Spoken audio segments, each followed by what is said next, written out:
माँ, मैं टूनी से शादी करना चाहता हूँ। मुझे वो बहुत पसंद है और मैं शादी उसी से ही करूँगा। चाहे कुछ भी हो जाए, मैं कल ही जाके उससे शादी कर लूँगा। वो मेरा प्यार है, मुझे उसी से ही शादी करनी है। ये मेरी ज़िंदगी का आखिरी फैसला है, मैं उसी से ही शादी करूँगा। अरे बेटा, ये हमारे खानदान की परंपरा नहीं है। टूनी अच्छी लड़की नहीं है, तो मुझसे शादी नहीं कर सकते इस तरह।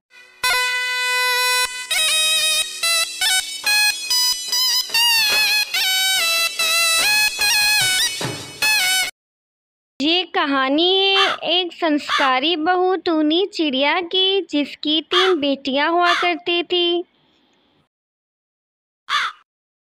बच्चों, आज तुम्हारे पिताजी ने आने में बहुत देर कर दी है। बेचारा बहुत भूखा होगा, अभी आता ही होगा। पहले तो कभी आने में देर नहीं करते थे।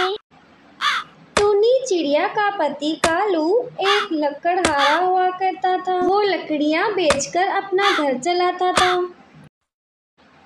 कालू बहुत मेहनती हुआ करता था। एक दिन वो लकड़ियाँ लेकर घर आ रहा था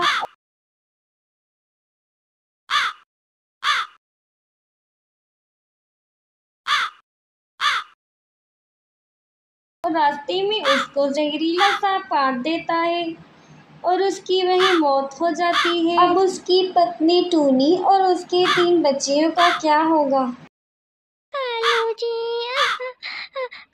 जी, आप हमें क्यों छोड़ के चले गए? अब हमारा क्या होगा? अब मेरी 3 मासूम बच्चियों का क्या होगा? कौन हमें पालेगा? गौरी कवि ये सारी बात टूनी की सास शांता को बताती है।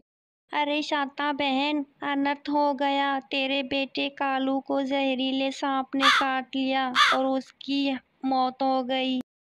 गौरी कवि ये कहकर चली जाती है।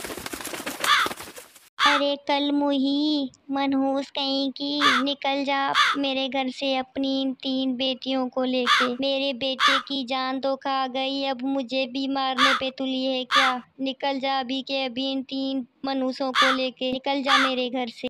माँ जी मुझ पे दया करें। मैं इन 3 बच्चियों को लेकर कहाँ जाऊंगी? मेरा तो इस गाँव में किसी से लेना देना भी नहीं है। शांता के इस बर्ताव की वजह से टूनी अपनी 3 बच्चियों को लेकर वहां से चली जाती है। अचानक से तेज बरसात आ जाती है। टूनी सर्दी से कांपते बच्चों के ऊपर केले का पत्ता डाल देती है। माँ, मुझे बहुत भूख लगी है और सर्दी भी बहुत लगी है। अब हम कहाँ जाएंगे माँ? बच्चों, धीरज रखो, भगवान हमारे लिए कोई ना कोई रास्ता जरूर निकालेगा। मैं अभी देखती हूँ कि यहाँ कोई घर तो नहीं है किसी का। इसी जंगल में मीनू चिड़िया अपने 2 बच्चों के साथ रहती थी। माँ, मुझे बहुत डर लग रहा है। बाहर देखो कितनी बरसात हो रही है। इधर उधर भटकने के बाद आखिरकार टूनी चिड़िया को एक जंगल में घर मिल जाता है। कोई है अंदर? मीनू बहन, क्या आप हमें आज रात यहाँ ठहरने देंगी? मेरे बच्चे सर्दी से कांप रहे हैं, वो बीमार हो जाएंगे। अरे हाँ टूनी बहन, क्यों नहीं। आ जाओ सब, अंदर आ जाओ। आओ मेरे घर में आओ। सर्दी से कांपती टूनी और उसके बच्चों को आखिर जंगल में घर मिल गया। मीनू बहन, आपका बहुत बहुत धन्यवाद जो आपने हमें अपने घर में आने दिया। नहीं टूनी बहन, आप ऐसा कहकर मुझे शर्मिंदा ना करें। मेरे बच्चे भी अकेले थे, अब तुम्हारे बच्चों के साथ वो खेलेंगे भी सही। बरसात में बाहर भी नहीं जा सकते।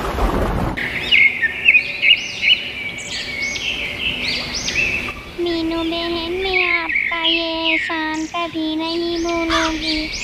आज तो मैं भी अपना घोंसला बना लूंगी जैसा तैसा रहने के लिए। मुझे मेरी सास ने घर से निकाल दिया है। क्यों टैनी बहन, तुझे सास ने घर से क्यों निकाला? इसमें भला तेरा क्या कसूर? तेरी सास भी बड़ी जालिम है। शांता को अपने बेटे कालू की मौत का बहुत बड़ा सदमा पहुंचता है, जिसके कारण वो ज्यादा बीमार पड़ जाती है और उसकी देखभाल करने वाला भी कोई नहीं होता। टूनी, तेरी सास की हालत बहुत खराब है। वो अपने बेटे कालू का सोच सोच के बीमार पड़ गई है और उसकी देखभाल करने वाला भी कोई नहीं है। अब एक तू ही है जो उसे संभालेगी। अच्छा नेहा मौसी, ऐसा क्या? माँ जी की तबीयत इतनी खराब हो गई है क्या? मैं आज ही जाके उनकी देखभाल करती हूँ। वो बहुत कमज़ोर पड़ी हो गई होंगी और उनको खिलाने पिलाने वाला भी कोई नहीं है। मैं अभी वहाँ जाती हूँ। चिंकी, माँ कहाँ चली गई है? चिंकी, मुझे बहुत भूख लगी है, मुझे खाना खाना है। माँ कहाँ है? बताओ ना, माँ कहाँ गई? तो नहीं, वो दादी की तबीयत बहुत खराब थी, नेहा मौसी ने बताया तो माँ वहाँ गई है।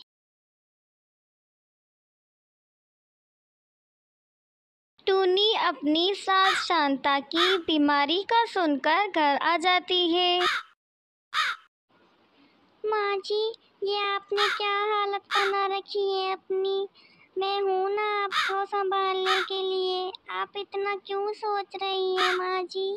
अरे मनहूस, तेरी वजह से तो आज मैं इस हालत में हूँ और तेरी वजह से ही मुझसे मेरा बेटा जुदा हुआ है। निकल जा मेरे घर से अभी के अभी, निकल जा। माँ जी, कालू जी के जाने का दुख मुझे भी बहुत है, जितना आपको है उससे कहीं ज्यादा है। अब कौन सी पत्नी ऐसा चाहेगी कि उसका पति उसे इस तरह छोड़ के चला जाए? शांता का इतना बुरा भला कहने के बाद उसकी संस्कारी बहू टूनी उसकी सेवा करती रहती है। कभी वो दूध लाती तो कभी फल लाती और कभी उसके पाँव दबाती है। ऐसे ही दिन बीतते गए और शांता की तबीयत में सुधार आ गया।